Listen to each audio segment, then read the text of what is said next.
네, 안녕하세요. 오늘은 자바 13장 스레드와 멀티스레딩, 멀티태스킹에 대해서 좀 강의를 하도록 하겠습니다. 이번 학기 마지막 강의인데요. 좀 마지막인데 조금 어려울 수도 있어요. 근데 잘 들으시면 뭐 이해를 쉽게 하실 수 있으니까 한번 잘 들으시고 실습 한 번씩 꼭 해보시길 바라겠습니다. 실습 한 번씩 꼭 해보셔야 이해가 충분히 되실 테니까 실습 꼭 해보시고요.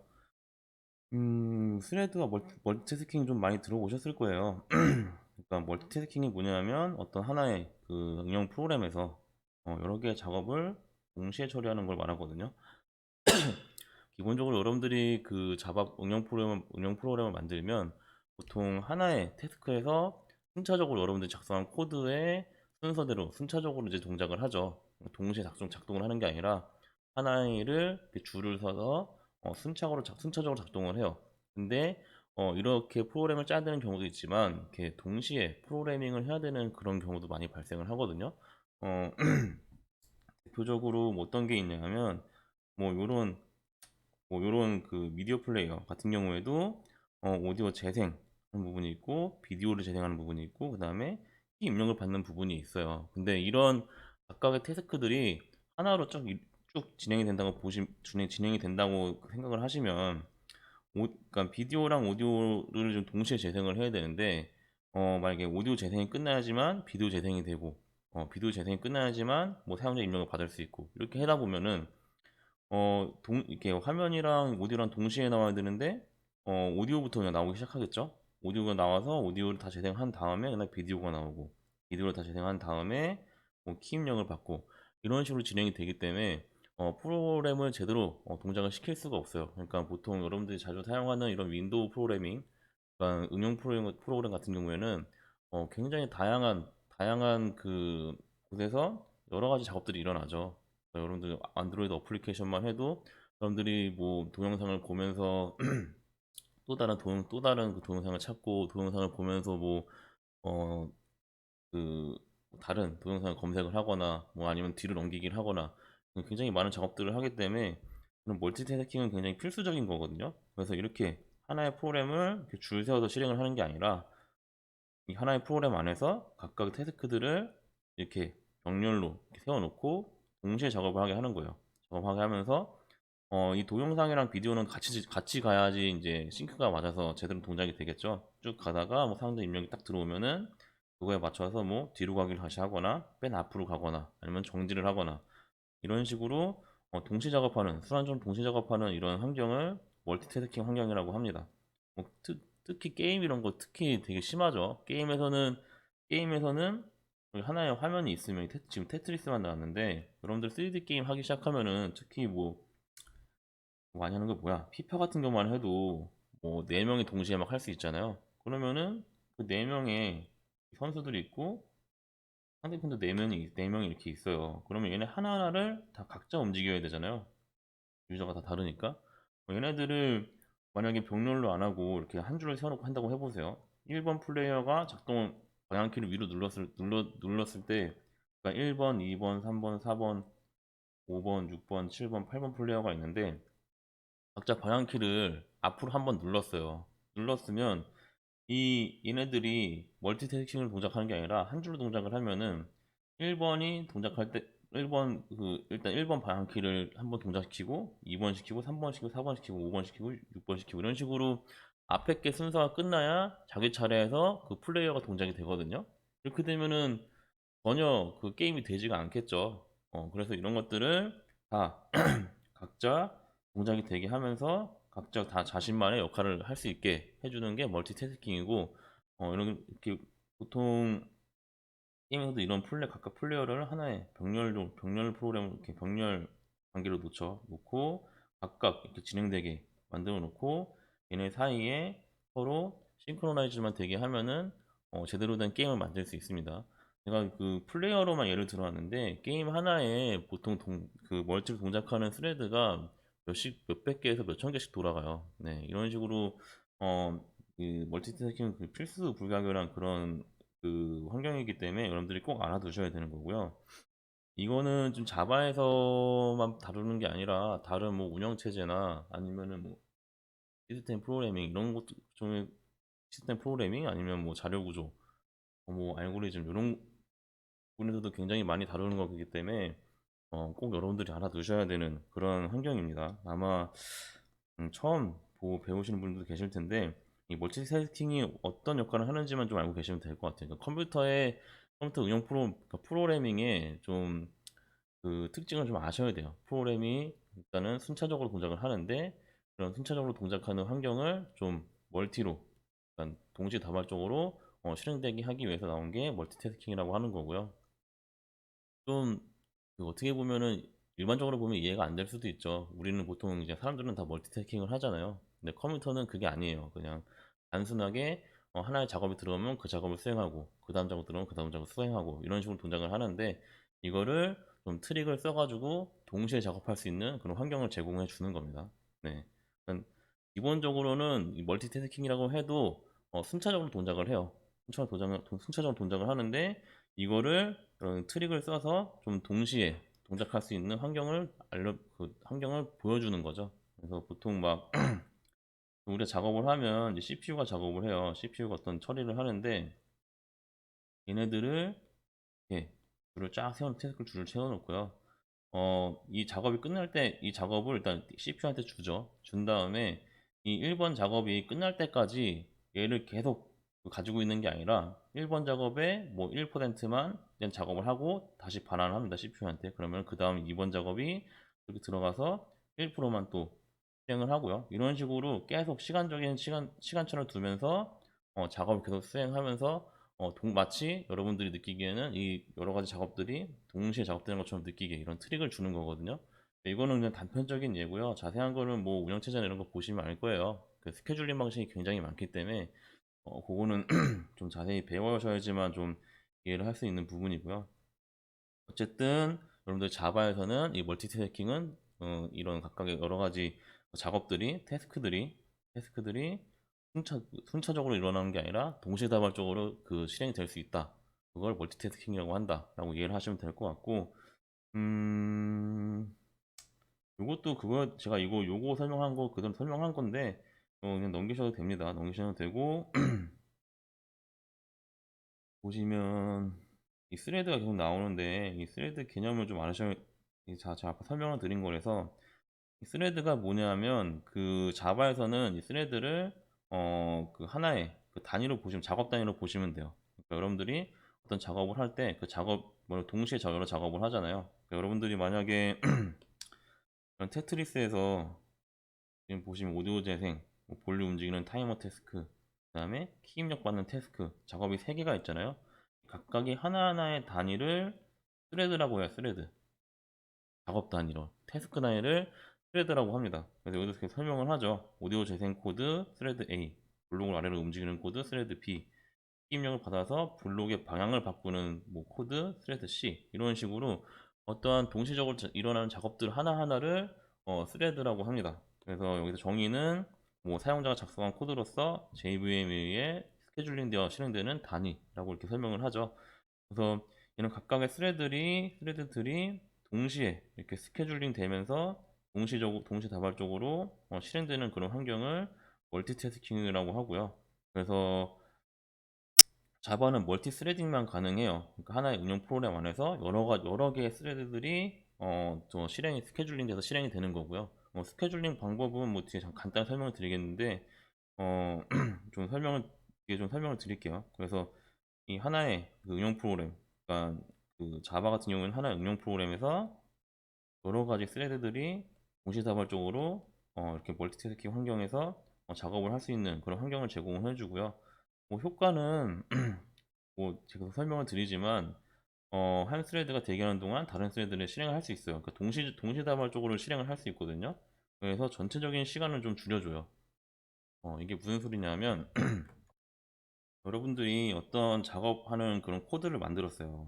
코드 이렇게 만들어서 1, 2, 3, 4번 코드를 만들었어요. 그래서 1번, 1번의 전체 프로그램 되는 시간은 뭐 1초라고 해요. 1초라고 하는데, 이 각각의 진행되는 코드들은 독립적으로 수행이 가능한 거예요.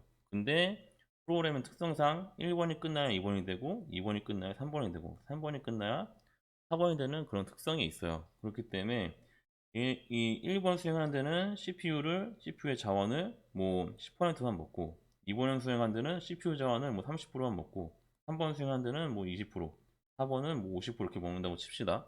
그러면은 1번이 끝나야 3번이 2번이 실행되어 있는 거기 때문에 1번 하는 동안에는 CPU의 자원의 총 100%에서 10%밖에 사용을 안 하는 거예요. 그럼 1번이 끝나야 또 2번이 실행되죠. 2번은 총 CPU 자원의 30%밖에 안 먹는 거죠. 소모를 안 하는 거죠.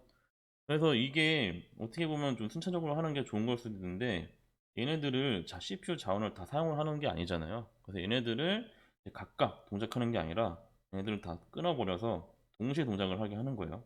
그래서 동시에 같은 시간에 이 4개의 작업을 동시에 실행하면 어떻게 돼요? CPU 자원을 10, 30, 20, 50 이렇게 먹게 되면은 총 이건 시간이 또 안 맞네. 40%로 바꿀게요. 네, 하면은 총 100%의 CPU 자원을 모두 사용을 할 수 있겠죠. 네, 그러니까 그 총 1초 걸리는 작업을 동시에 실행을 하면은 CPU의 자원을 동시에 다 소모를 함으로 해서 여러 가지 그 4개 테스트를 동시에 실행할 수 있는 거잖아요. 그렇기 때문에 1초 걸리는 게 뭐 0.1초 이렇게 걸릴 수도 있는 거고요. 그래서 이 멀티 스레드를 잘 사용을 하면은 여러분들이 CPU 자원을 좀 더 효율적으로 사용을 할 수 있기 때문에 좀 더 빠른 시간 안에 프로그래밍 그 시간을 줄일 수가 있어요. 그러니까 좀 여러분들이 되게 고난이도 작업을 한다고 할 때 이런 멀티스레드 기능을 좀 사용을 하면은 멀티태스킹 기능을 사용을 하면 좀 더 빠른 시간 안에 어떤 프로그램을 수행을 할 수 있거든요. 그래서 이건 되게 필수적인 그런 그런 요소 중에 하나니까 꼭 알아두시면 좋을 것 같고요. 이런 식으로 그 멀티태스킹을 사용하면 CPU 자원을 최대한 효율적으로 사용을 하면서 떤 프로그램을 실행할 수 있기 때문에 여러분들이 좀 더 빠른 시간 안에 그 프로그램 어떤 그 과제를 그러니까 어떤 그 프로그램 과제를 해결해낼 수 있습니다. 그래서 잘 사용하셨으면 좋겠고 뭐 오늘 자바에서 배우는 게 전부 다는 아니지만 뭐 이런 작업을 할 수 있다는 그런 그 구체적인 예제를 보여줄 수 있기 때문에 좀 알아두시고 나중에 여러분들이 어떤 뭐 연구를 하거나 이런 거 할 때 좀 더 연구 성과를 빨리 낼 수 있는 그러니까 시간적인 그런 것들을 좀 줄여줄 수 있는 그런 좀 공부가 되었으면 좋겠고요. 그래서 멀티스레드 효과는 그냥 그 CPU 자원, CPU랑 메모리 자원을 최대한 효율적으로 끌어내면서 빠른 시간 안에 할 수 있다는 장점이 있어요. 그것도 있고 이런 식으로 여러 가지 작업을 동시에 할 수 있잖아요. 동시에 할 수 있기 때문에 좀 더 사용자들한테는 유연한 그 프로그램을 보여줄 수 있겠죠. 그렇기 때문에 꼭 필요한 그런 기능이고요. 그럼 이 웹서버 여러분들 웹서버 배우셨는지 모르겠는데 웹서버 같은 경우에도 그 하나의 서버에 여러 명이 동시에 들어오잖아요. 동시에 들어오는데 그 한 명이 들어올 때마다 그 사람에 대한 스레드가 꼭 하나씩 이렇게 생성이 돼요. 생성이 되고 그 스레드에서 그 사람과 이렇게 직접 문서를 요청하고 전송하고 그런 작업을 하는 거죠. 그래서 여러분들이 뭐 그 여러분들 보통 이제 뭐 수강 신청할 때나 이런 거 할 때 여러분들이 서버 딱 들어오면은 사람들이 엄청 많이 몰리면 서버가 이제 뭐 보통 터진다고 얘기를 하죠. 서버가 과부하 걸리는데 그게 무슨 이유에 하냐면 CPU 자원은 이렇게 100%가 있는데 각각 스레드 하나가 뭐 1%씩 먹는다고 치면은 총 스레드는 100개만 만들 수 있겠죠. 그렇죠?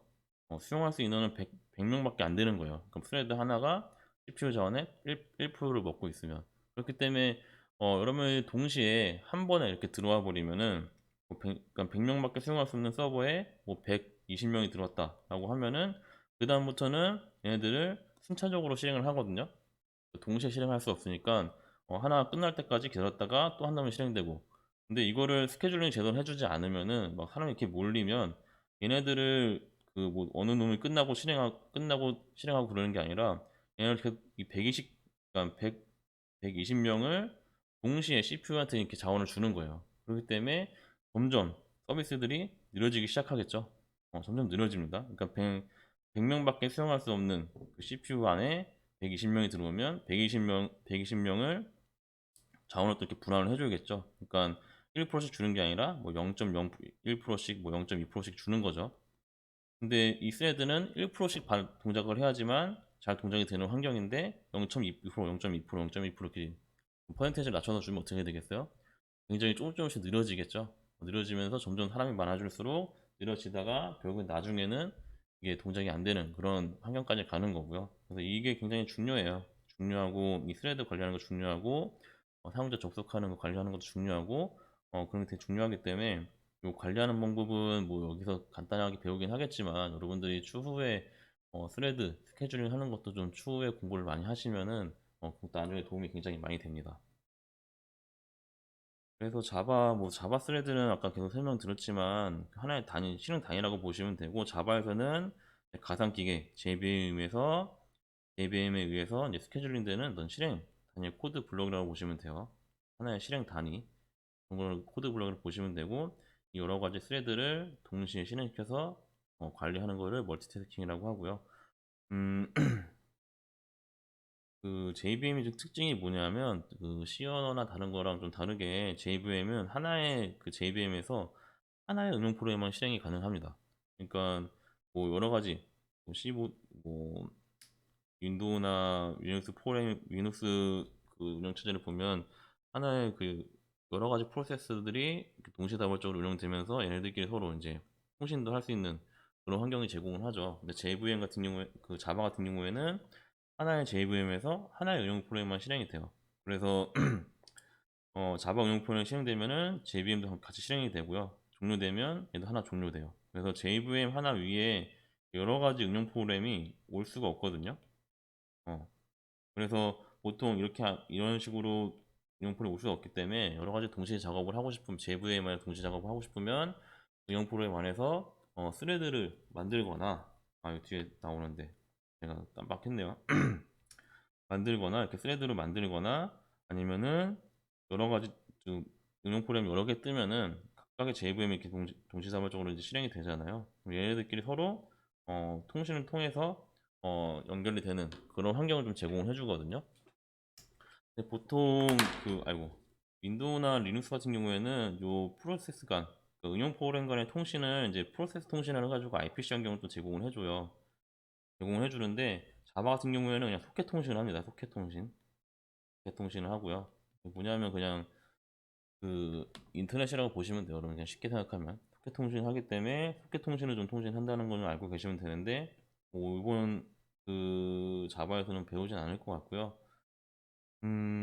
이건 좀 추가적으로 좀 배워야 될 것 같아요. 원래 소켓 통신까지 배워야 되는데 이게 시간이 충분하지 않기 때문에 일단 이 스레드만 배우는 것만 해도 좀 충분히 할 수 있다고 생각을 하거든요.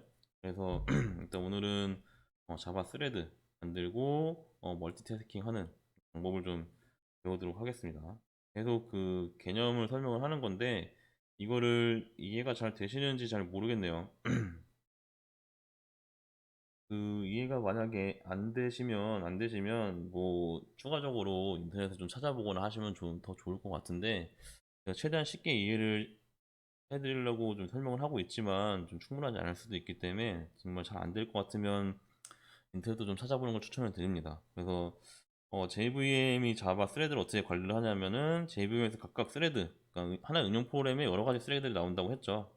스레드 코드 나오는데 JVM에서 얘네 스레드 코드들을 다 관리를 해요. 하나하나씩 다 관리를 하고 철저히 관리를 하고 스케줄링을 하기 때문에 이런 것들은 여러분들이 좀 걱정 없이 사용하실 수 있을 것 같고요. 이 정보 관리하는 걸 이용해 가지고 여러분들이 스레드들도 컨트롤 할 수가 있습니다.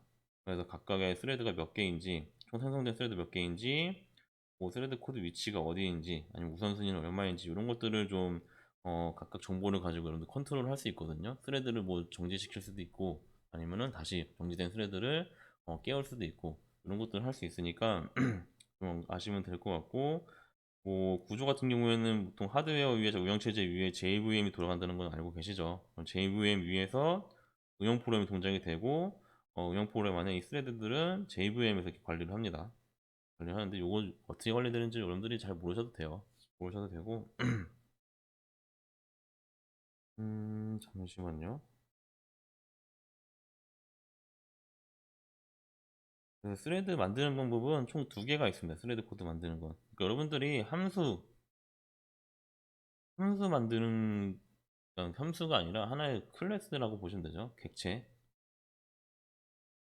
객체를 만든다고 생각을 하시면 돼요. 어떤 그 특별한 일을 작업 태스크를 수행하는 객체를 만든다고 생각을 하시면 되고, 실행할 스레드 코드 만드는 방법은 크게 두 가지가 있어요. 스레드라는 클래스가 있고요. 런에이블이라는 클래스가 있습니다.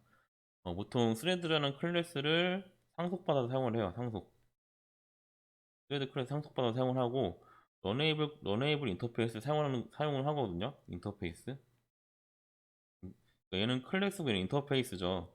왜 스레드 만드는데 두 개를 제공해 주냐라고 하면은, 여러분들이 그 상속 많이 배웠잖아요. 그러니까 여러분들 어떤 클래스를 만들었는데 그 클래스가 따로 위에 그 상속받는 그런 부모 클래스가 없으면 보통 스레드 클래스를 사용하시면 됩니다. 사용하시면 되는데, 만약에 여러분들이 어떤 클래스를 그러니까 그 멀티태스킹을 위해서 스레드로 돌아가는 클래스를 만들고 싶은데, 이 클래스가 부모를 상속해야 되는 경우가 발생할 수도 있어요. 근데 그 자바의 특성상 그 부모 클래스는 하나밖에 상속이 안 되죠. 예, 하나밖에 상속이 안 되기 때문에 이런 경우에는 그 스레드 환경을 하기 위해서는 이 스레드 클래스를 이용해야 되는데 할 수가 없죠. 이미 상속받은 클래스가 있으니까. 그렇기 때문에 그때는 이 런에이블 인터페이스를 이용해 가지고 스레드 기능을 구현을 합니다. 이 두 개가 하는 역할은 똑같아요. 이 스레드 클래스는 단순히 그러니까 스레드 클래스를 받아서 쓰는 거고, 런에이블 인터페이스는 런에이블 인터페이스를 상속받아서 똑같이 스레드 환경을 구성을 한 다음에 어쨌든 마지막에는 이 스레드 클래스에다가 이렇게 넣어주거든요. 넣어줘서 동작을 하는 거기 때문에 동작 환경은 똑같아요. 근데 쓰임새에 따라 달라지는 거고, 만약에 여러분들이 스레드 클래스 이외에 따로 상속해야 되는 클래스가 있으면은 이 런에이블 클래스를 인터페이스 사용하시면 되고요. 상속받는 클래스가 없으면 그냥 스레드 클래스를 사용하시면 됩니다. 둘 중에 하나 이제 그 쓰임새에 따라 달라지는 거기 때문에 그렇게 사용하시면 되고, 보통 제 생각에는 이 런에이블 클래스로 사용하는 거를 그냥 익숙하게 쓰세요. 나중에 그냥 나중에 코드를 작성하셔도 런에이블 인터페이스 작성을 한 다음에 추가적으로 뭐 상속해야 될 경우도 생기기 때문에 그냥 요걸로 사용하는 걸 좀 추천을 드리고요. 맨 처음에 스레드 클래스 이용하는 방법은 클래스 하나 만들어서 스레드 클래스를 그냥 상속받는 거예요. 상속받은 다음에 이 런이라는 그 메소드를 오버라이딩을 해서 받아 써야 되거든요. 그래서 이 이 런 안에서 이제 어떤 프로그램을 작성을 하면은 그 프로그램이 동작이 됩니다. 그러니까 여러분들 그 메인 여러분들 프로그램 딱 시작하면, 여러분 프로그램 만들면은 맨 처음에 뭐부터 만들어요? 메인 메소드부터 만들죠. 그러니까 프로그램이 딱 시작하면은 메인 메소드부터 시작을 하잖아요. 근데 이 스레드도 똑같이 이 런이 메인 메소드랑 같은 기능을 해요. 이 스레드를 딱 실행하는 순간 이 런이라는 그 메소드부터 우선적으로 실행을 합니다. 그래서 이런 식으로 이제 기본 이 구조고요. 그 다음에 스레드 그 클래스를 만들었으면 객체를 생성을 하죠. 뉴에서 생성을 한 다음에 스레드를 이 스레드를 시작을 해줘야 돼요. 그러니까 객체만 만든다고 실행되는 게 아니라 이 스레드를 시작을 해야지만 이 런이라는 메소드가 동작을 하면서 이 스레드가 동작을 하기 시작하거든요. 그래서 이 스레드 시작할 때는 이 스타트라는 메소드를 이용해 가지고 스레드를 시작을 합니다. 이렇게 되면 이제 최종적으로 스레드가 동작이 되는 거고요. 기본 구조는 이렇게 돼요. 딱 되고, 그래서 요거를 제가 한번 요 기본 코드만 좀 보여드릴게요. 보시면 그냥 그대로 작성을 한번 해볼게요. 처음에 스레드를 상속받는 타이머 하나 만들어 볼까요? 타이머 스레드를 하나 만들어서 스레드 객체를 상속을 받죠. 스레드 클래스 상속 받은 다음에 이렇게 하면은 어 이렇게 하면은 이제 스레드 객체가 상속 받게 된 거고요. 이 상태에서 우리가 자동 생성이 되나? 자동 생성은 안 되네요. 이 상태에서 우리가 런 메소드를 오버라이딩을 해줘야 됩니다. 그래서 퍼블릭해서 보이드 한 다음에 선생님 됐던 것 같은데 기억이 안 나네. 네. 여기서 우리가 스레드에서 동작하는 그 코드가 뭐냐면, 이 보시면 그냥 1초씩 기다리면서 그 시간을 계속 출력하는 그런 코드죠. 그래서 우리는 여기서 1초씩 증가하는 걸 만들어야 되니까 일단은 뭐 타임 카운트 하나 영어로 만들고요. 만든 다음에 타임 아웃하고 해서 카운트를 그냥 출력하면 되겠죠. 출력하고 카운트 플러스 플러스 하고 그 다음에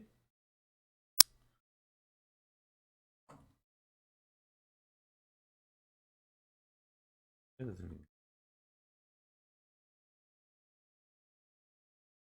뭐 를 해줘야 되는 거.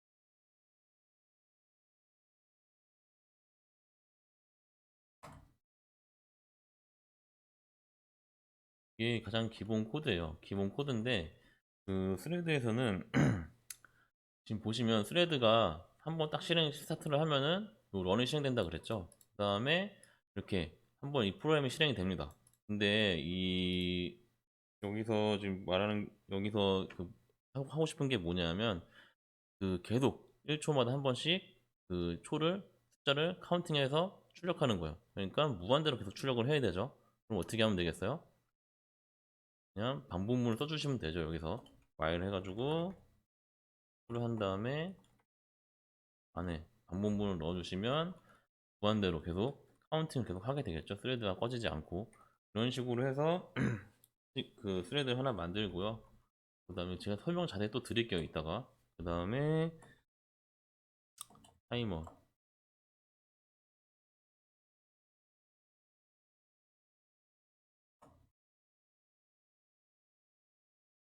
타이머 해서 시점 스타트를 해줘야 돼요. 만약에 이걸 안 해주면 그냥 객체 생성만 되고 말거든요. 실행 끝이 끝나죠. 그래서 꼭 이렇게 타이머를 스타트를 해주셔야 된다. 객체 스레드를 만드셨으면 스타트로 실행을 해주셔야 요 런에 있는 메소드가 실행이 되면서 이게 계속 실행이 되겠죠. 여기다 while 넣어주시면 반복적으로 계속 실행이 되겠죠. 이제 한번 해볼게요. 보시면 이렇게 초마다 하나씩 출력하는 지금 이 스레드가 계속 동작이 되죠. 이런 환경을 좀 볼 수 있을 거예요. 그래서 여기서 뭐 제가 동시로 동작되는 걸 이렇게만 보면은 이게 그냥 단순 프로그램의 뭔 차이냐 이렇게 보실 수 있는데 요거를 두 개를 동작시킬 수 있습니다. 만약에 스레드 타입 여기다가 뭐 스트링하고 네임을 하나 써줄게요. 써주고 타이머 스레드 생성자 하나 만들어서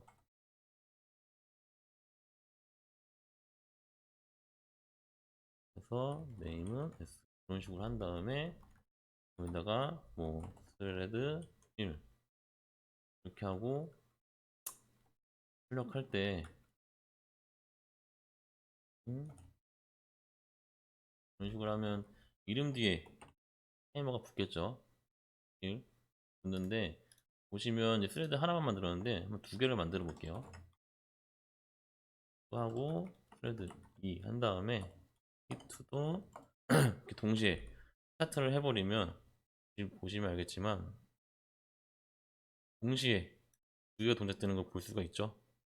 그래서 타이머 뭐 시간을 줄여줄 수도 있는데 이거는 뭐 각각 여기다가 뭐 시간을 뭐 500 선 이렇게 하고요. 그 다음에 뭐 인트하고 뭐 타이머 한 다음에 여기다가 또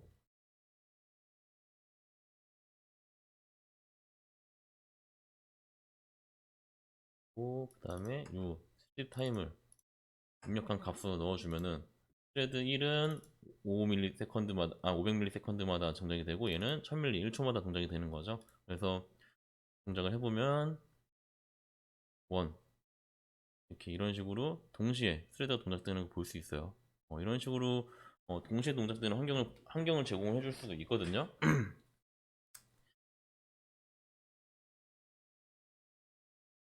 네, 이게 그 스레드 생성의 가장 기초고요. 그 다음 한번 봅시다. 그래서 요 지금 작성한 프로그램에 대한 설명 여기 있는데 맨 처음에 메인 스레드가 뭐냐면 우리가 처음 여러분들이 프로그램을 실행시키면 요 메인 요 메인 스레드가 동작을 해요. 얘가 스레드 번호 1번이고요. 동작을 한 다음에 여기서 스레드를 하나 만들어서 실행을 시켰죠. 이 스레드가 뭐예요? 얘입니다. 스레드 객체. 그래서 이 객체를 하나 만들어서 실행을 시키면 이 타이머 스레드 객체가 하나가 이렇게 동작이 되겠죠. 런에 동작이 되고, 런 안에는 이렇게 그 while 반복문으로 무한 반복으로 시키면서 1초에 한 번씩 그 n을 증가시켜서 콘솔에 출력하는 거죠. 이런 식으로 이제 그 스레드가 동작을 하는 거고요. 만약에 여러분들이 여기다가 스레드를 여러 개 만들어서 여러 개를 실행시키면 얘가 여러 개가 이렇게 되겠죠. 여러 개가 이렇게 동작이 되는 그런 환경을 볼 수 있을 거예요. 제가 아까 보여드렸다시피. 이걸 이용해 가지고 뭐 이렇게 타이머 1초 단위로 타이머 이렇게 여러분들 여기 화면에다가 타이머 만드는 걸 하나 해볼 건데, 요거까지만 한번 해볼까요? 요거까지만 한번 해볼게요. 요거까지 한번 해보고 끝내도록 하겠습니다. 요거를 또 하려면 해야 되는데 제가 미리 쳐놓을게요. 기다려주세요.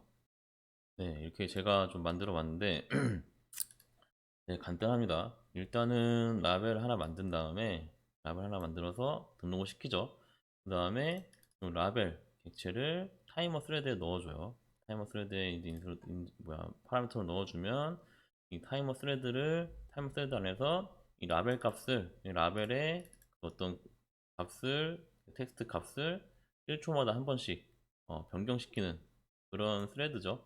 받아와서 카운트를 1초마다 한 번씩 플러스 1을 시켜주고요. 거기에 그 카운트 값을 라벨에 출력하는 그런 간단한 그 스레드 그 함수예요. 를 실행시키면 이런 식으로 스레드의 그 라벨 그 값들이 1초마다 한 번씩 바뀌겠죠. 이거를 동시에 한번 두 개를 한번 만들어 볼까요? 응용을 해서 두 개를 한번 만들어 볼게요. 어떻게 만드냐면 그냥 라벨을 지금 얘는 스레드는 이미 고정이 되어 있는 거기 때문에 이런 식으로 놔두면 되고요. 그냥 라벨을 객체 하나 더 만들어서 똑같은 거 하나 만들게요. 만든 다음에 얘를 뭐 2 이렇게 해놓고 그 다음에 타이머 2 애들을 시키고 그러면 이제 두 개가 들어가겠죠? 이제 없으니까 값이 없으니까 안 되는 거고 한 다음에 스레드를 하나 더 만들 겁니다. 지금 이 타이머 라벨 1에 대한 스레드 하나 만들었는데 두 개가 따로 동시에 들어가게 만들고 싶으면 타이머 스레드 하나 더 만들어서 이 만들고요. 그 다음에 라벨 2를 여기다 넣어주면 되겠죠. 그 다음에 ph2는 스타트 해주시면 두 개가 동시에 이렇게 나올 거예요. 한도면 되게 조그맣게 나오네요. 그래서 어쨌든 동시에 돌아가는 걸 볼 수가 있죠. 근데 얘네가 좀 따로 돌아가는 걸 보고 싶으면 어떻게 하면 돼요? 아까 제가 작성했다시피 그 타이머 값을 직접 인자로 입력받으면 되겠죠. 그래서 어떻게 하냐 되면 여기서 인트에서 타이머를 하나 입력을 받고요. 그 다음에 프라이프하고 인트 한 다음에 타이머는 0 이런 식으로 초기화를 하고 여기에 타이머를 넣어주시면 되겠죠. 그 다음에 여기 넣을 때 뭐 라벨 1은 1초 라벨 2는 뭐 5mm 이런 식으로 해주시면 요걸 안 해줬네요. 여기에 타이머는 그런 타이머 해줘야 되는데 깜빡하고 안 해줬네. 해주면 오른쪽 거는 500ms고 왼쪽 거는 1초였죠. 따로 지금 이렇게 올라가는 걸 볼 수 있죠. 네, 이런 식으로 동시에 여러 개의 스레드를 동작시켜서 이 프레임의 값들을 동시다발적으로 이렇게 실행시킬 수 있습니다. 이게 멀티태스킹이고요. 여러분들이 뭐 잘 하실 수 있을 거예요. 만드실 수 있을 거고 이렇게 해서 뭐 만드는 법은 이렇게 스레드를 만드는 방법이 있고 그 다음에 보시면 뭐 런에이블로 만드는 방법이 있는데 똑같거든요. 근데 만든 주의사항이 뭐냐면 런 메소드가 종료를 하면은 이렇게 스레드에 요 런 메소드 있죠. 얘가 종료를 하면 스레드가 자동으로 종료가 돼요. 종료가 되기 때문에 스레드를 계속해서 살려놓고 싶으면 항상 이 while 반복문을 써주셔야 됩니다. 써주셔서 어, 그 계속 무한루프를 해서 스레드가 계속 동작되도록 만들어 주셔야 되고 한번 종료된 스레드는 다시 시작시킬 수가 없어요. 다시 호출을 그 객체를 다시 생성하고 다시 호출을 해야 됩니다. 그 다음에 뭐 한 스레드에서 다른 스레드를 강제 종료시킬 수 있다. 요거는 뭐 뒤에 다룰 건데, 스레드를 여러분들이 계속 컨트롤 못하니까, 그러니까 얘를 한번 실행시키면 뭐 그냥 방생하는 게 아니라 여러분들이 다 컨트롤을 할 수가 있어요. 얘를 종료시키거나 뭐 웨이를 시키거나 다 할 수 있으니까 뒤에서 살짝 배울 건데 뒤에 가서 좀 보시면 될 것 같고, 그 다음 장은 이제 런에이블인데, 런에이블은 아까 스레드랑 다르게 이렇게 임플리멘트로 이제 인터페이스를 가지고 오는 거예요. 똑같이 런 메소드가 있고요. 이제 실행시키는 게 조금 다른데, 객체를 만들 때 이 스레드 객체를 만들어서요. 스레드를 만든 다음에 뒤에 런에이블 요 클래스를 이렇게 인자로 넣어주시면 됩니다. 스레드 객체에 넣어주시면 똑같이 실행하는 거는 th 스타트로 실행을 할 수 있고, 동작되는 건 다 똑같아요. 똑같기 때문에 뭐 굳이 설명드릴 필요가 없을 것 같아요. 똑같이 동작을 해요. 그냥 만드는 방법만 좀 다르고 그 다음에 쓰임새가 좀 다른 것 뿐이에요. 그래서 저는 이 런에이블로 만드는 걸 좀 추천을 드리고요. 스레드 만들 때 추천을 드리니까 한번 해보시면 좋을 것 같고, 요거는 이제 그 500ml 주기랑 300ml 주기로 얘를 깜빡대게 이렇게 만드는 건데, 이것도 한번 해보세요. 아까 앞에 거 제가 동시에 여러 개 하는 거 한번 해봤죠. 얘도 동시에 똑같이 여러 개 만드는 거거든요. 그래서 요거는 여러분들이 한번 실습을 해보시는 게 훨씬 더 이해가 잘 되실 거예요. 그래서 뭐 굳이 설명을 드려야 되나 잘 모르겠는데, 얘 같은 경우에는 뭐 깜빡이는 레이블, 그러니까 레이블을 세 개를 만든 거죠. 그래서 깜빡이는 레이블, 깜빡이지 않는 거, 깜빡이는 레이블 세 개. 그러니까 요거랑 요거랑 요걸 만든 거예요. 만든 다음에 각각 레이블들을 이렇게 애드를 하고요. 애드를 하고, 그래서 여기가 이제 런에이블 클래스의 장점이 좀 나오는 부분인데, 보시면 여기 아까 같은 스레드에서 스레드 만드는 거랑 그 런에이블 만들었을 때는 여기서 레이블을 요 메인에서 레이블을 뒤에 그냥 앞에 볼게요. 여기서 레이블을 만들어서 이 레이블 된 값을 이렇게 스레드에 인자 값으로 넣어서 여기서 처리를 했죠. 근데 이걸 보시면 좀 뭔가 다른 점이 보이지 않나요? 보시면은 여기서는 이 레이블 클래스만 이렇게 가지고 옵니다. 플리커링 레이블을 하나 클래스를 만들었죠. 여기 보시면은 플리커링 레이블이라는 클래스가 j 레이블을 상속을 받아요. 이렇게 상속받는 게 있으면은 스레드를 할 때 못 쓰면 된다 그랬어요. 이 런에이블 인터페이스를 임플리멘트 해가지고 사용한다고 했죠. 사용해가지고 여기서 그냥 통째로 다 레이블 구현을 하는 거예요. 레이블을 구현하고 그 다음에 뭐 백그라운드 깜빡거리는 거 만들고 그 다음에 딜레이 주고 이렇게 하면은 그냥 여기서 바로 스레드도 실행할 수 있고 실행해서 동작을 시킬 수 있는 그런 환경을 제공을 해주거든요. 그래서 보통 이런 식으로 많이 만들어요. 많이 만들고, 보시면 이 클래스 안에서 그냥 생성자에서 스레드를 만들어서 그냥 나 자신을 이제 실행시켜 버리죠. 이런 식으로 해서 만드는 거니까 한번 이거는 해보시면 좋을 것 같아요. 실습을 한번 해보시면 좋을 것 같고, 제가 실습 예제를 넣어 드릴 테니까 그거는 한번 실행을 해보시면 좋을 것 같습니다. 특별히 뭐 설명드릴 건 없을 것 같고,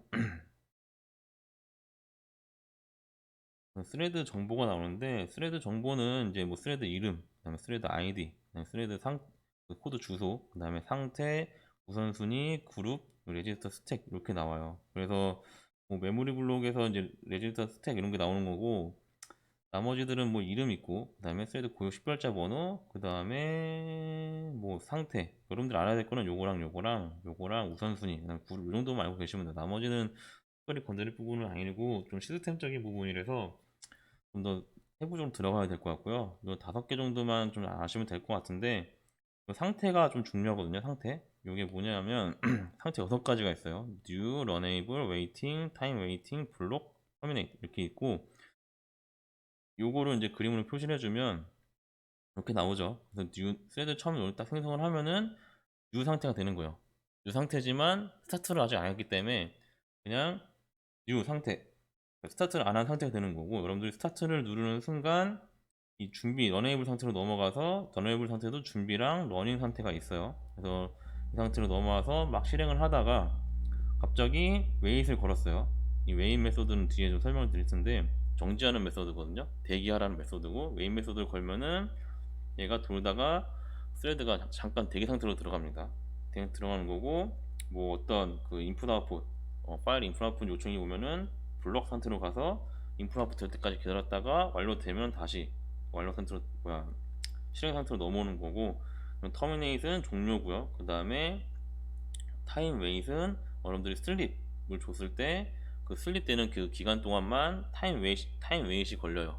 네, 슬립 되는 기간만. 그러니까 뭐 10초 하면은 뭐 스레드 안에서 이렇게 10초 이런 식으로 뭐 딜레이 뭐 10만 이렇게 하면 10초죠. 10초 하면은 10초 동안 이 타임 웨이브 상태가 되는 거예요. 그래서 굉장히 많은 상태가 있는데, 이 웨이브 상태에서 만약에 여러분들이 뭐 노티파이 요 메소드로 다시 풀어주면은 다시 런 상태로 넘어오고, 그래서 총 6가지 상태가 있는데 그렇게 어려운 건 아니거든요. 요거를 잘 보시면은 이해가 될 테니까 제가 한 번씩 설명을 드렸죠. 그래서 뭐 이해 안 되는 거 없으니까 좀 보시면 되고, 요 웨이트이 조금 헷갈릴 수도 있어요. 웨이트 요거에 대해서 좀 뒤에 배울 텐데 딴 거 어려운 거 없죠. 런에이블은 실행 중인 거고, 터미네이트는 종료된 거고, 블록은 파일 인풋 아웃 할 때만 잠깐 블록됐다가 풀어지는 거예요. 그 다음에 타임 웨이트는 슬립을 썼을 때 요 슬립 기간 동안만 타임 웨이트 상태로 넘어가는 거고, 요 웨이트는 이제 웨이트라는 메소드로 대개를 걸 수 있거든요. 그런 상태니까 좀 상태 6가지를 좀 알아두셔야 되고, 요 상태를 좀 볼 수 있는 그런 메소드 존재합니다.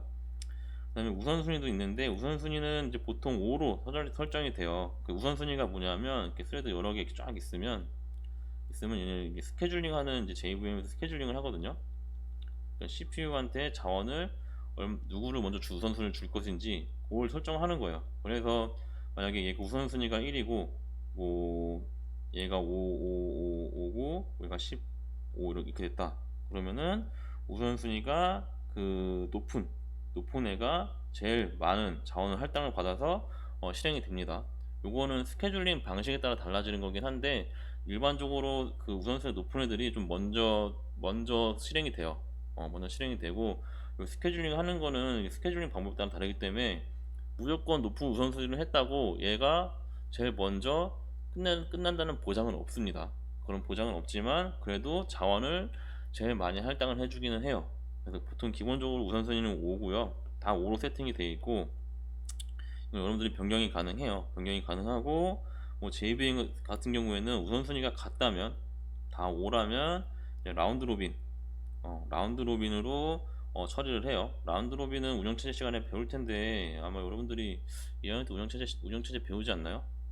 라운드 로빈 방식으로 하니까 3학년 때 배우나?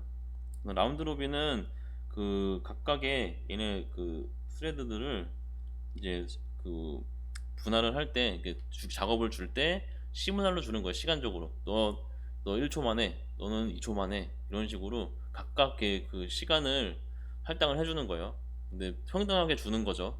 그러니까 한 놈만 막 너는 좀 잘생겼으니까 뭐 10초, 너는 공부 잘하니까 뭐 20초, 막 너는 뭐 잘 떠드니까 뭐 30초, 이런 식으로 일을 주는 게 아니라 각각 그 분할해서 잘 주는 거예요. 할당을 해주는 거야. 시분할로. 그러니까 골고루 쫙 해보니까 다 5초씩 했는데 얘 한 놈은 2초밖에 안 했네. 그럼 너는 3초 더해. 이런 식으로 작업을 할당해주는 그런 방식이 라운드 로빈이고, 요거는 운영체제 시간에 배우니까 자세히 보시면 될 것 같고, 일단 라운드 로빈으로 한다는 거, 그 다음에 우선순위가 높은 애들을 먼저 처리해 준다는 거, 대신에 이거를 우선순위가 높다고 해서 먼저 처리된다는 보장은 없습니다. 이거는 스케줄링 정책에 따라 다르기 때문에 그런 보장은 없어요. 아까 설명드렸다시피 메인 메소드 같은 경우는 메인 스레드로 지금 동작이 된다고 했죠. 여러분들이 프로그램을 딱 실행시키면 제일 먼저 동작되는 스레드가 메인 스레드예요. 메인 스레드고, 메인 스레드 안에서 다시 여러 가지 스레드들을 동작을 시키는 거죠. 그래서 만약에 메인 메소드 종료를 하면은 메인 스레드 종료가 되고 나머지 스레드들도 다 종료가 돼요. 다 종료가 되니까 그런 거는 좀 알고 계셔야 될 것 같고, 그래서 요거는 이제 메인 스레드 자체의 정보를 출력하는 거예요. 그래서 보통 이게 스레드 점하고 커런트 스레드라는 그 메소드를 실행을 하면 현재 이 함수 있죠. 요 함수 안에 함수가 소속된 스레드에 대한 정보를 가지고 와줘요. 그래서 뭐 아이디, 이름, 그다음에 우선순위, 그다음에 현재 상태, 이런 것들을 이렇게 쭉 출력을 해줍니다. 그러니까 현재 그 메소드가 속되어 있는 스레드의 상태를 가지고 와 주는 거예요. 예, 여기서 요 thread.thread. current thread라는 요 한 메소드는 좀 잘 기억을 하셔야 되고, 그 다음에 스레드 종료하는 방법은 뭐 여러 가지가 있는데, 일단은 런 메소드가 끝나면은 종료가 되죠. 근데 보통 여러분들 이제 스레드를 만들 때는 이렇게 while문을 이용해 가지고 계속 반복적으로 뭔가 일을 계속 수행하는 스레드를 많이 만들 거예요. 그렇기 때문에 얘네를 종료하는 방법이 그 여러 가지가 있거든요. 근데 보통 그 중에 가장 잘 쓰는 게 이 인터럽트 메소드를 사용하는 거예요. 그래서 요 인터럽트 그 스레드에다가 얘가 지금 반복적으로 지금 와이어로 동작을 하고 있죠. 계속 반복적으로 계속 돌고 있잖아요. 돌고 있는데 여기다가 인터럽트 인터럽트 메소드를 딱 발생을 시키면은 얘가 이 스레드에서 요 interrupted exception이라는 예외가 딱 발생을 해요. 그러면서 어 그 예외에 대한 처리를 해주면은 스레드를 종료시킬 수 있거든요. 그래서 요거에 대한 처리를 좀 해주셔야 돼요. 그래서 여기 안에다가 트라이 캐치문으로 interrupted exception이라는 이 예외를 이렇게 만들어 주시고, 여기다가 이 그 run 함수를 빠져나올 수 있는 어떤 그 종료문을 만들어 줘야겠죠. 보통 이제 return이에요. return을 써주시면 종료가 되거든요. 그래서 이 인터럽트가 제일 간단하고 빠르게 스레드를 종료시킬 수 있는 방법 중에 하나고요. 얘 같은 경우에는 이 슬립 뭐 1,001초로 했는데 만약 10초 이렇게 해놓은 상태에서, 이 상태는 스테이트가 어디로 넘어가요? 타임 웨이팅으로 넘어가겠죠. 그래서 만약 여러분들이 10초로 해놓으면은 이렇게 1, 2, 3, 4 이렇게 쭉 웨이팅을 하잖아요. 근데 이 중간에 인터럽트를 딱 걸어버리면 바로 그 상태에서 그냥 바로 인터럽트가 걸려서 요 안에 캐치문이 실행이 됩니다. 그렇기 때문에 여러분들이 만약에 캐치문에다가 뭐 리턴을 해놓으면은 10초를 기다리고 있는 중에 여러분들이 인터럽트를 딱 날리면은 그냥 바로 종료가 돼요. 이런 식으로 스레드를 바로 꺼버릴 수 있는 그런 함수가 이 인터럽트 함수고요. 이런 식으로 이거 한번 해보세요. 이거 한번 해보시면 실습해보시면 될 것 같고, 그다음에 플래그로 할 수 있는 건데, 플래그는 그냥 이렇게 요 while문 안에다가 이제 플래그 처리를 하는 거예요. while문이 돌 때 요 플래그를 처리를 해서, 플래그가 뭐 true면은 스레드 종료하는 그런 방식이거든요. 그래서 이렇게 fini시하고 finish 하면은 finish가 플래그를 true로 바꿔주는 거죠. 그래서 while문이 쭉 돌다가 플래그가 true네, 그냥 종료 이렇게 해버려서 이제 스레드를 종료할 수 있는 방법이에요. 근데 이 두 가지 차이가 뭐냐면 요거 같은 경우에는 만약에 슬립을 10초로 해놨으면은 10초를 딱 기다린 다음에 요 플래그를 검사하기 때문에 바로 그 종료가 안 되거든요. 10초를 딱 기다리고 종료를 해야 돼요. 근데 여러분들이 인터럽트를 이용해 가지고 하면은 10초를 그 슬립을 하고 있다가도 인터럽트가 들어오면은 바로 종료가 됩니다. 요 좀 차이점이 있어요. 그렇기 때문에 여러분들이 만약에 어떤 그 스레드를 그냥 바로 강제 종료를 시키고 싶으면은 인터럽트를 사용하는 게 더 훨씬 빨리 종료할 수 있으니까, 이런 장단점이 있으니까 이 둘 중에 하나를 써주시면 될 것 같고, 요거는 뭐 플래그를 이용한 스레드 강제 종료인데 이것도 한번 해보세요.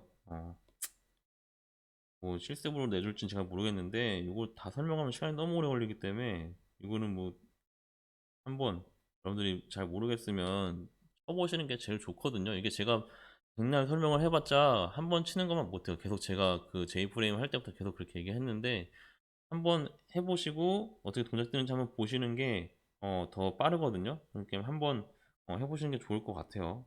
좋을 것 같고, 요거 같은 경우에는 뭐 간단하게 설명을 드리면 그냥 여기 요 런만 보시면 되는데, 레이블 하나 만들어 가지고 계속 레이블을 그 랜덤 위치에다가 추가를 하죠. 랜덤 위치 추가를 하다가 여기에 보시면 플래그가 있어요. 플래그를 틀으면은 스레드를 종료하고 이렇게 피니시 됐다는 요 메시지만 딱 출력하고 끝나는 거죠. 근데 요 이벤트를 여기서 처리를 해주는 거예요. 키 입력 받아가지고 그냥 th finish 딱 해가지고 true로 바꿔주면 그냥 강제 종료되는 그런 스레드를 만든 겁니다. 어렵지 않아요. 되게 쉬운 코드이기 때문에 설명을 안 드려도 될 것 같고, 그다음에 스레드 동기화입니다. 동기화. 그 동기화가 제일 중요한 게 뭐냐면, 이제 멀티 스레드 프로그램 사용할 때 이제 스레드가 여러 개의 스레드가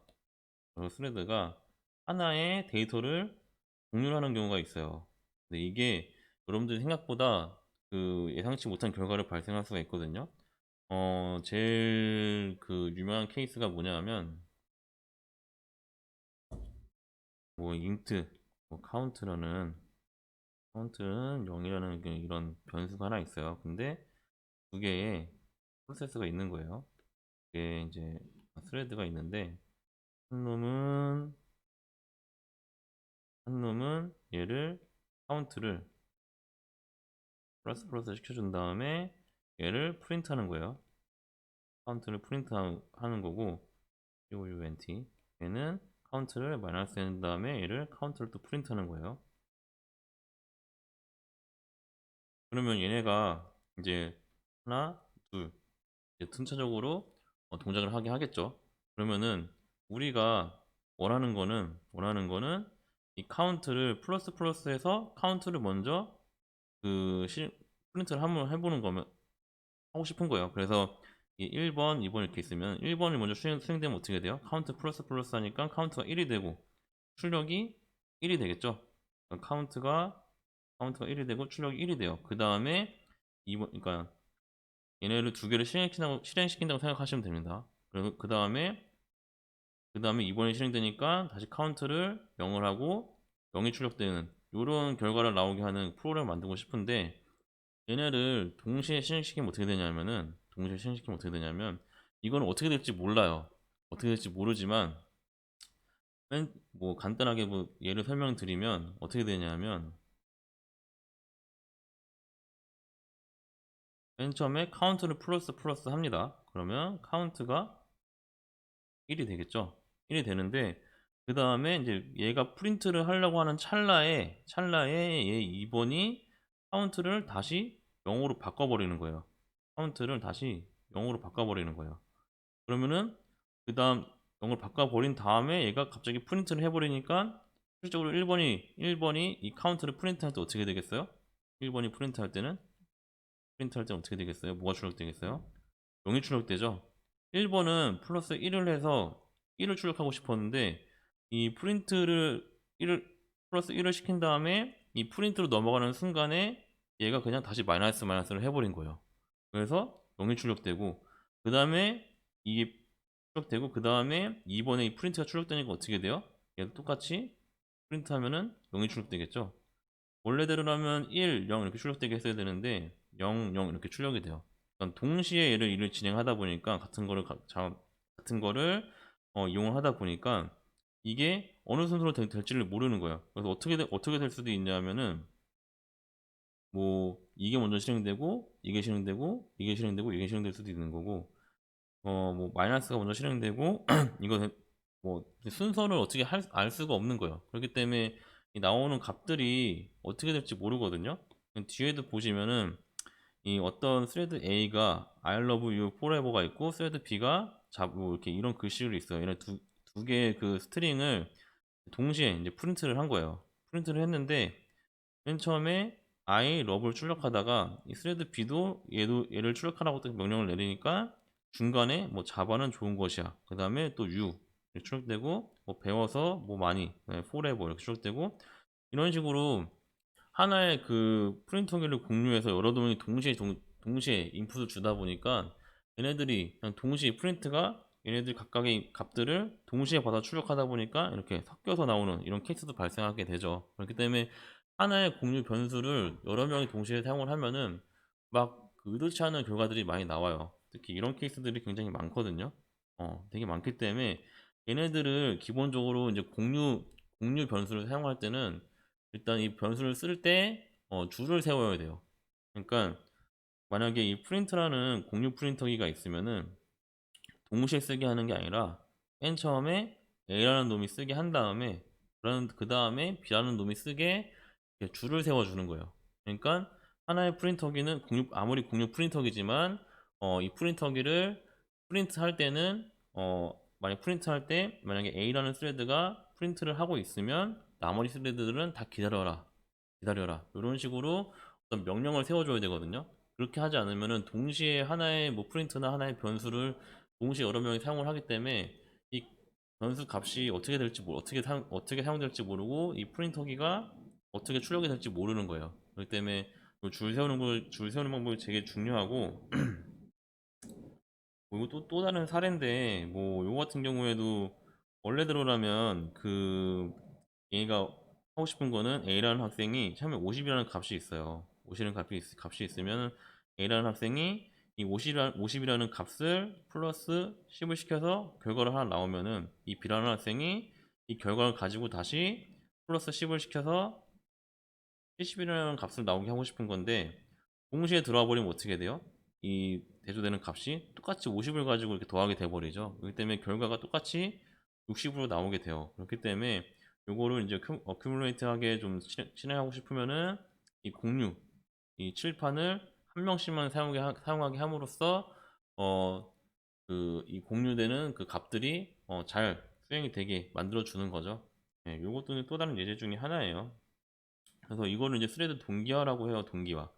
동기화라고 하고, 그래서 동기화는 뭐냐, 뭐 설명이 나오는데, 뭐 공유 데이터에 동시에 접근하는 다수의 스레드가 공유 데이터를 배타적으로 접근하기 위해 상호 협력하는 것이에요.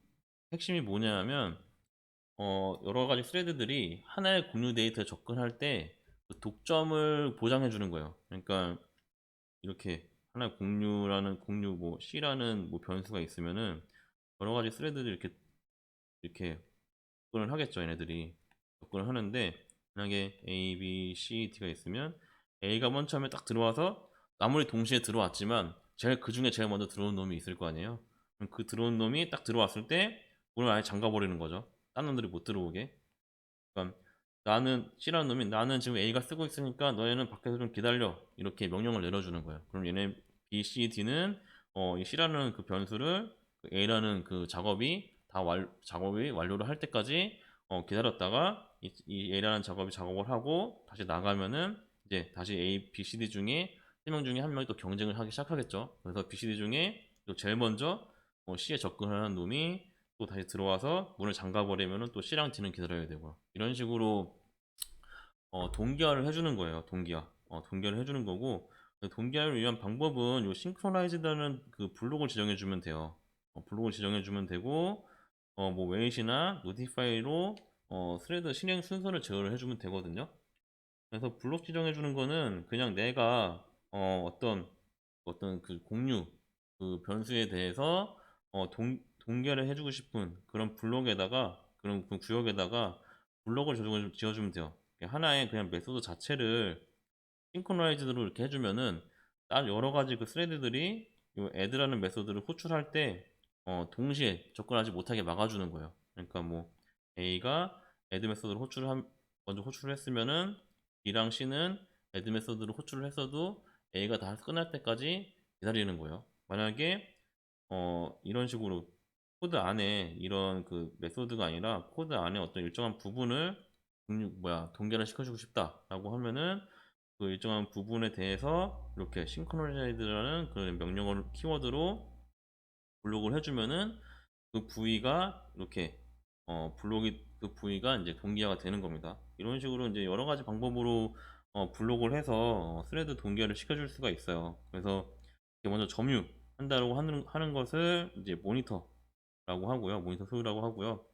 모니터란 이제 객체를 독점으로 사용할 수 있는 권한이죠. 그래서 딱 들어와서 그냥 잠가버리는 거예요. 잠가버리고 딴 놈들이 못 들어오게 막아버리는 거죠. 그래서 이렇게 싱크로나이즈드로 이제 공유되는 변수들을 좀 지정을 해주면은 아까 제가 설명했던 것 같은 그런 문제점들이 발생을 하지 않습니다. 굉장히 중요하거든요. 그 공유 변수가 어떤 건지 좀 설명을 좀 드려야 되는데, 보시면 이 코드가 뭐냐면 그 스코어보드라는 클래스가 있고, 스코어보드 클래스에는 이 썸이라는 변수가 있어요. 그래서 이 스코어보드 클래스에 이 add라는 메소드가 뭐냐면 그 n 값을 10씩 증가시킴으로 해서 그 증가된 값을 이 썸에 기록하는 거죠. 그래서 그냥 10씩 계속 증가시키는 거예요.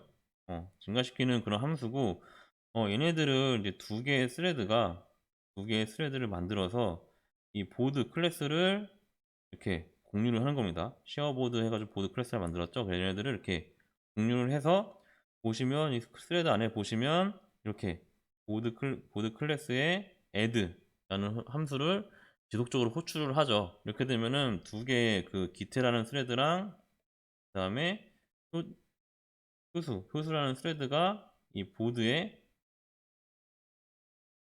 공통된 하나의 그 보드에 이 값을 계속 플러스를 해주는 거예요. 이 그러니까 add라는 메소드를 계속 호출을 하는 겁니다. 그러면은 얘가 지금 각각 스레드마다 10번씩 호출을 하죠. 이렇게 동시에 호출을 하기 때문에 얘네들이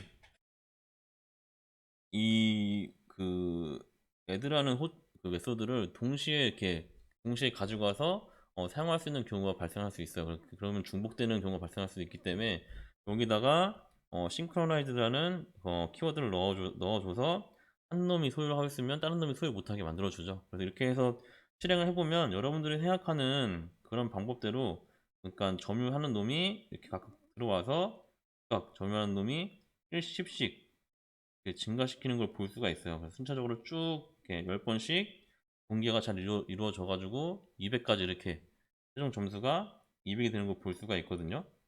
근데 이거를 싱크로나이즈를 지워버리면 어떻게 되냐면, 보시면 알겠지만 충돌이 일어나요. 그러니까 기태가 10을 증가했고 그다음에 효주가 했는데, 기태랑 효수랑 둘이 동시에 여기 애드에 접근을 한 거예요. 근데 이미 동시에 접근했을 때, 기태라는 애가 접근할 때도 그 썸값이 20이었고 효수라는 애가 접근했을 때 썸값이 20이었기 때문에 둘이 동시에 접근했으니까 둘 다 20이고 얘네들을 10씩 증가시키니까 둘이 똑같이 10씩 증가를 한 거죠. 그래서 결국에는 그냥 둘이, 그러니까 두 명이 10을 증가시켰지만 결국 결과는 그냥 30이 나오는 거예요. 원래 40이 나와야 되는데.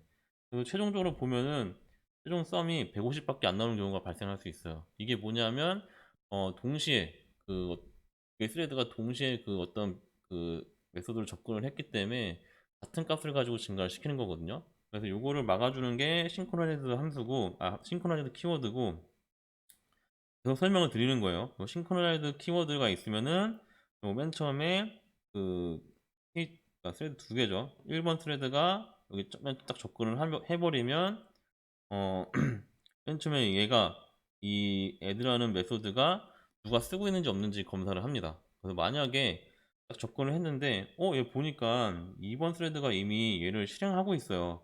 이만큼 실행을 하고 있어요. 그러면 얘는 대기를 하는 거예요.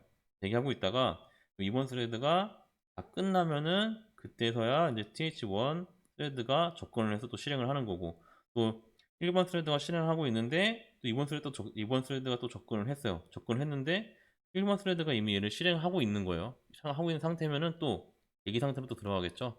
이런 식으로 계속 동결을 해주는 거예요. 그 하나의 공유 변수를, 공유 메소드를 여러 명이 사용할 때 계속 이렇게 줄을 세워주는 거죠. 그런 역할을 해주는 게 이 싱크로나이즈라는 이 키워드예요. 어렵진 않아요. 어렵진 않으니까 이걸 한번 지우면 이것도 지워 보시고 다시 넣어 보시고 해가지고 이 프로그램을 한번 실행해 보시는 게 좋을 것 같아요. 그래서 이게 꼭 이건 똑같이 나오진 않거든요. 이게 150이 나올 수도 있고 뭐 160이 나올 수도 있고 120이 나올 수도 있어요. 요거는 이렇게 동기화를 안 해주면 결과값이 어떻게 나올지 몰라요. 그렇기 때문에 꼭 어떤 공유된 그 변수를 사용할 때는 꼭 동기화를 해주셔야지만 여러분들이 원하는 그런 값을 받을 수 있으니까, 이 싱크로나이즈들은 꼭 필수적으로 아셔야 되고 사용을 하셔야 됩니다. 그 다음에 나오는 건 이제 프로듀서 컨슈머 문제 같은 경우인데, 이게 싱크로나이즈드로 아무리 동기화를 해도 좀 물리적으로 이제 어떤 이 공유 메모리를 컨트롤해야 되는 그런 상황이 발생할 수도 있거든요. 여러분들 제일 대표적인 게 여러분들 동영상 플레이어예요. 동영상 플레이어 어떻게 동작하냐면, 이 그림이 이렇게 돼 있는데 동영상 플레이어가, 여러분들 그 플레이어에 이런 버퍼가 존재해요. 버퍼가 존재해서 여기에 뭐 어떤 그 버퍼가 존재해서 뭐 여기다 뭐 10메가다 이런 크기의 버퍼가 존재하고, 서버에서 이 버퍼로 파일들을 계속 채워주는 거죠. 채워주면은 이 버퍼에 채워진 파일을 이용해가지고 버퍼에 파일이 채워지면은 그제서야 이제 플레이어는 그 버퍼에서 데이터를 하나씩 가지고 와서 이 영상을 출력해 주는 거거든요. 이게 왜 이렇게 만들었냐면 그 네트워크가 속도가 계속 일정한 게 아니잖아요. 네트워크도 빠를 때도 있고 느릴 때도 있어요. 그래서 일정한 버퍼를 두고 네트워크 속도가 빨라지면은 이 버퍼를 미리 쭉 채워놓는 거죠. 데이터를 채워놓다가 이 재생을 쭉 하고 있다가 네트워크가 조금 느려졌어요. 느려지면은 이게 실시간으로 이렇게 동영상을 돌리면은 네트워크가 빨라지면 그 영상이 안 나오고 네트워크가 빨라지면 영상이 잘 나오지만 느리면 영상이 안 나오잖아요. 그런 그안 나오는 경우를 좀 방지하기 위해서 미리 이게 영상을 채워 놓는 거예요. 채워 넣어서 빨라질 때 좀 이렇게 꽉 채워놨다가 네트워크가 조금 늘어졌어요. 늘어지면은 이미 아무리 늘어져도 이미 여기 채워진 그 내용이 있기 때문에 그 내용을 조금씩 이렇게 영상을 내보내 주는 거죠. 내보내 줘서 버퍼를 또 이렇게 쭉 소비를 하다가 네트워크가 또 빨라지면은 다시 또 버퍼를 이렇게 채우고요. 이런 식으로 하나의 버퍼를 두고서 영상을 미리 받아 놓는 거예요.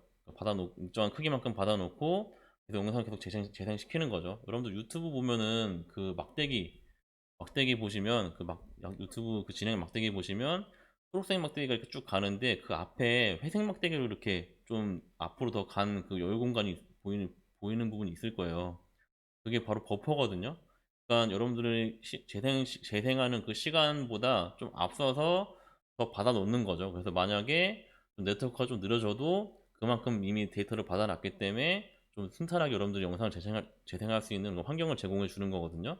그래서 이런 걸 할 때 쓰는 게 버퍼고, 그 입력 버퍼를 이제 만들 때 이 총 뭐 10메가의 그 버퍼 공간을 만들었다고 치면은 요거에 대해서 이제 이 버퍼를 채우는 방법이 되게 중요하거든요. 이게 노티파이랑 웨이트를 좀 설명하기가 여러분들 좀 이해하기가 좀 쉽진 않을 텐데 그냥 이런 게 있다라는 것만 좀 알고 계시면 될 것 같아요. 알고 계시면 될 것 같고, 이 버퍼를 채울 때 왜 웨이트는 노티파이가 필요하냐? 이 웨이트는 노티파이는 웨이트는 그 스레드를 약간 정지시키는 거고요. 노티파이는 스레드를 다시 실행시키는 거예요. 그래서 맨 처음에 버퍼가 쭉 채우다가 이제 네트워크가 너무 빨라요. 너무 빨라서 버퍼를 쫙 채우죠. 채우다가 버퍼 끝까지 다 채웠어요. 그러면은 그 입력 스레드는 계속 데이터를 받아오는 스레드거든요. 근데 꽉 차면 어떻게 해야 돼요? 입력을 더 이상 못하게 막아야 되잖아요.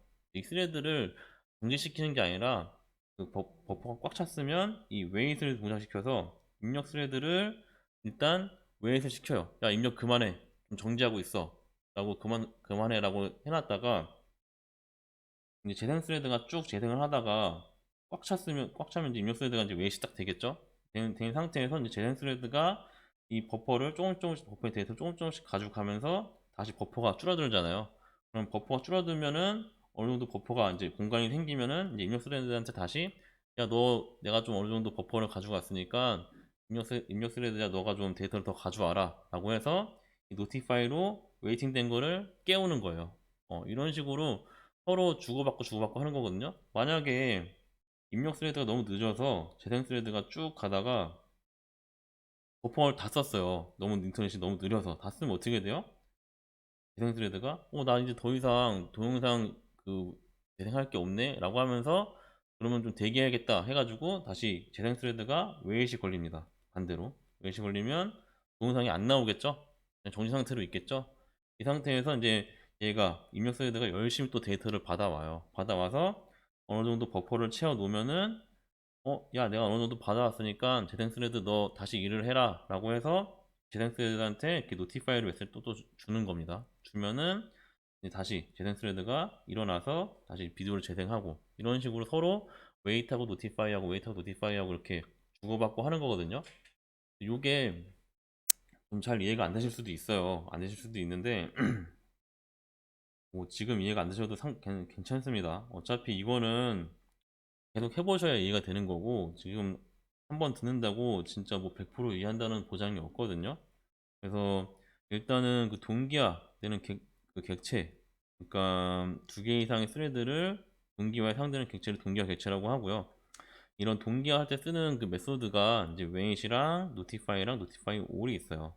notify all이 있어서 그러니까 그 스레드 자체를 정지시키거나 실행시키는 그런 역할을 해주는 거예요. 그러니까 아까는 이 데이터 싱크로나이즈라는 이 키워드로 이 데이터를 접근하는 걸 이렇게 막아준 거잖아요. 막아준 건데 얘 같은 경우에는 그 물리적인 그런 그 스레드 자체를 정지시키는 거, 여러분들이 정지시켰다가 다시 실행시켰다 해줄 수 있는 그런 메소드입니다. 그래서 웨이 같은 경우에는 이제 웨이 메소드를 실행시키면 다른 스레드가 이 노티파이를 불러줄 때까지 기다려요.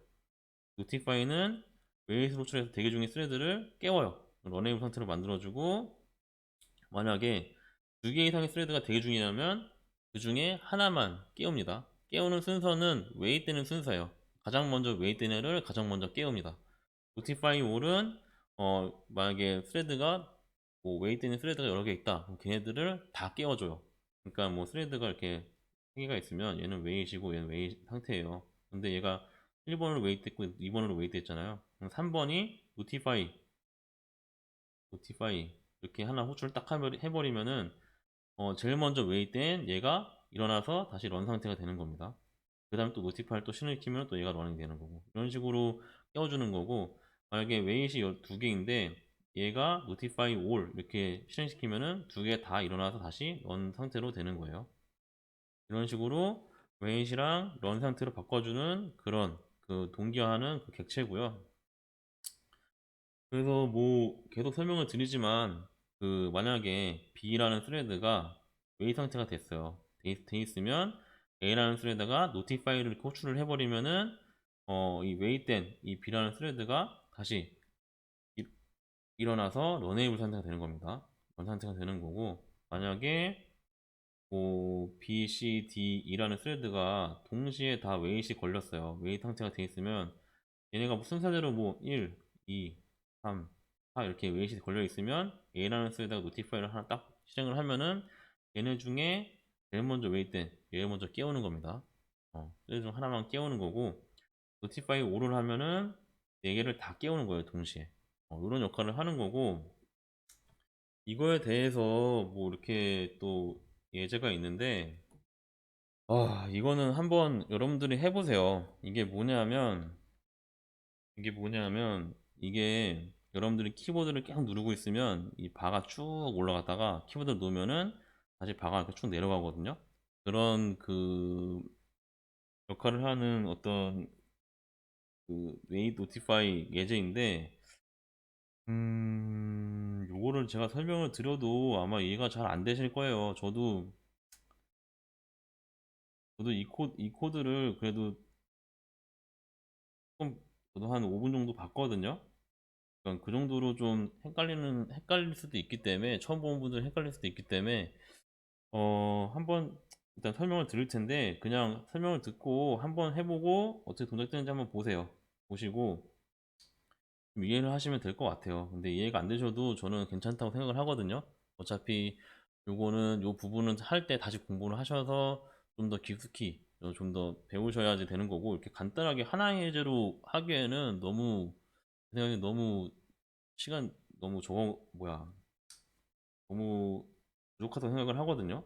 근데 이 세 페이지로 요걸 이해한다는 것 자체가, 책도 거의 한 두세 페이지밖에 안 나오는데 이해한다는 것 자체가 저는 좀 말도 안 된다고 생각을 해요. 그렇기 때문에 여러분들이 뭐 이걸 충분히 이해를 못하셔도 괜찮고요. 나중에 좀 더 자세히 알고 싶으면 내년에 시스템 프로그램이 하나 생기거든요. 그때 한번 더 보시면 될 것 같아요. 보시면 될 것 같고, 요거 같은 건 좀 설명을 드리면, 일단은 이제 스레드가 아니라 프레임 하나 만드는 겁니다. 바 프레임을 하나 만드는 거예요. 바를 만들어서 키를 입력받으면 바를 채워주는 요 fill이라는 메소드를 호출하는 그런 프로그램이거든요. 굉장히 간단해요.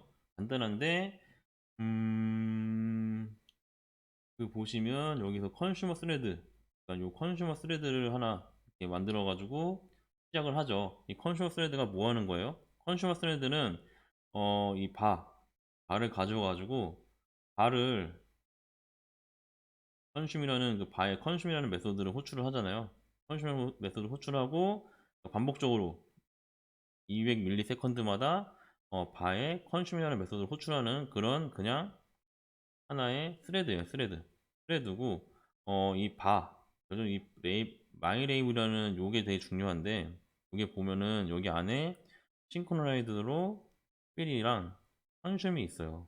그래서 컨슘이 뭐냐면, 컨슘은 이게 주기적으로 200ms마다 호출되는 메소드죠. 얘는 뭐 하는 놈이냐면은 바 사이즈를 계속 마이너스 해주는 거예요. 그러니까 이 바가 이렇게 주황색이 됐으면 얘를 계속 이쪽으로 마이너스 시켜주는 거죠. 마이너스 시켜주는 그런 메소드고요. 요거를 그냥 보여드리는 게 빠르려나?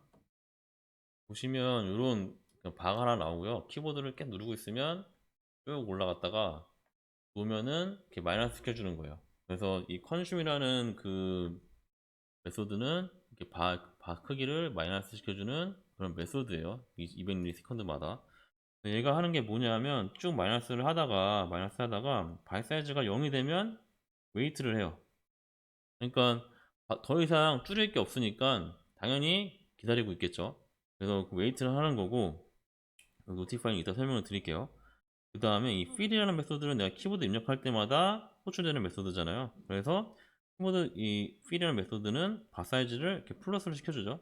쭉 증가하다가 바가 끝까지 가면은 당연히 더 이상 올라갈 게 없으니까 이 fill을 웨이트를 시켜줍니다. 그러니까 더 이상 동작 안 되게. 그 스레드가 웨이트이 걸리는 거예요. 그럼 이렇게 되면은 어떻게 되냐면, 일단은 이 fill을 호출하는 메인 스레드가 있고요. 메인 스레드가 있고, 그 다음에 컨슈머 스레드. 그러니까 요 컨슘이라는 발을 마이너스 시키는 이 컨슘 스레드가 있겠죠. 컨슘 스레드가 있어요. 그래서 이게 어떻게 되냐면, 맨 처음에 마이너스가 계속 되면은 바 사이즈가 0이면 이 웨이트이 걸리잖아요. 그렇기 때문에 이 바가 더 이상 올라갈 게 없이 이렇게 돼 있으면은 이 컨슘 스레드가 웨이트이 걸려버려요. 얘가 웨이트 상태가 돼버리는 겁니다.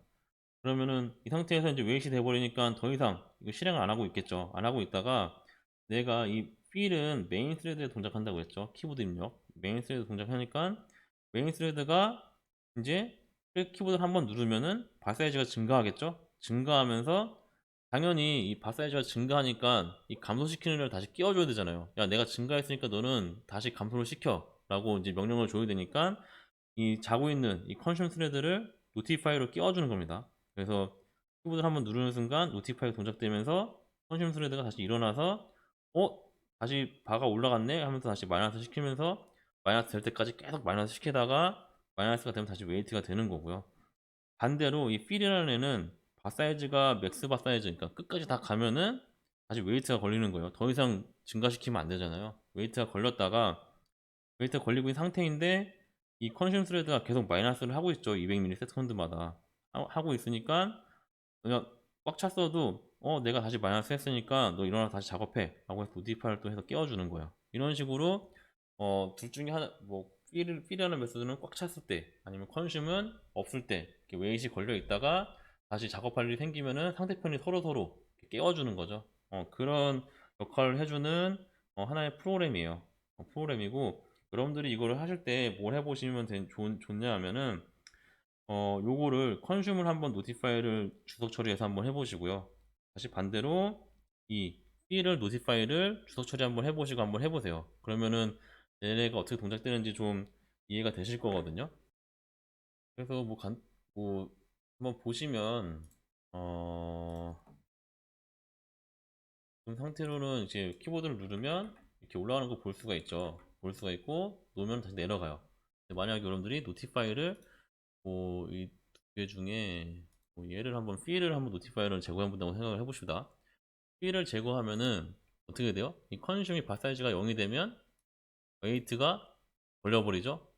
웨이트가 걸려버리면 이 컨슘이라는 애는 바 사이즈를 계속 마이너스 하는 그런 역할을 해주는 애예요. 근데 얘를 웨이트를 걸어버리면 어떻게 돼요? 더 이상 바가 0이 됐을 때 그 마이너스가 안 되겠죠. 안 되는데 노티파이를 안 하면 어떻게 돼요? 이 필이라는 애가 노티파이를 안 해주면 얘를 깨우질 않기 때문에 계속 웨이트 상태에 있는 거예요. 그래서 얘는 어떻게 될까요? 과연? 이미 이 상태가 지금 요 컨슘이 0이 된 상태예요. 그렇기 때문에 지금 웨이트이 걸려 있을 거거든요. 그래서 이 발을 계속 올려봤자 계속 올려서 힐을 놔도 지금 마이너스가 안 됩니다. 왜냐하면 얘가 웨이트이 걸려 있는 상태에서 노티파이를 안 해줬기 때문에 깨우지 않았기 때문에 동작이 되질 않아요. 그래서 계속 발은 늘어나지만 마이너스가 안 되는 이런 현상을 발생할 수 있거든요. 이런 식으로 여러분들이 노티파이를 좀 지워가면서 한번 확인을 해보세요. 확인을 해보시면 좀 이해가 되실 수 있기 때문에 이런 식으로 좀 확인을 해보시면 될 것 같고 이번 장도 뭐 이제 여기가 끝이에요. 이제 스레드를 너무 속성으로 한 장에 좀 배웠는데 솔직히 좀 더 시간이 더 필요하거든요. 좀 더 긴 시간 동안 좀 배워야 되는 과정이긴 한데 좀 한 장에 마무리를 해서 좀 굉장히 어려울 수도 있는데 그래도 한 번씩 조금씩 따라해 보시고 스레드를 어떻게 실행하고 어떻게 사용하시는 정도만 알고 계시면은 뭐 그게 쓰는데 어렵지 않을 테니까 한번 해보시고 더 자세한 거는 뭐 내년에 시스템 프로그램이나 이런 과목을 좀 들으시면 좋을 것 같고 내년이래 다음 학기 때 들으시거나 아니면 추가적으로 좀 공부를 하셔야 될 거예요. 하셔야 될 거고 운영체제 시간에 요 프로세스 그리고 프로세스 관리하는 거 스레드 관리하는 걸 좀 배우는지 모르겠지만 그런 시간에 좀 더 자세하게 배우셔야 될 것 같고 네, 이번 장은 여기서 마치도록 하겠습니다. 아마 마지막 수업일 텐데 한 학기 동안 정말 고생이 많으셨고요. 기말고사 시간에 뵙도록 하겠습니다. 네, 감사합니다.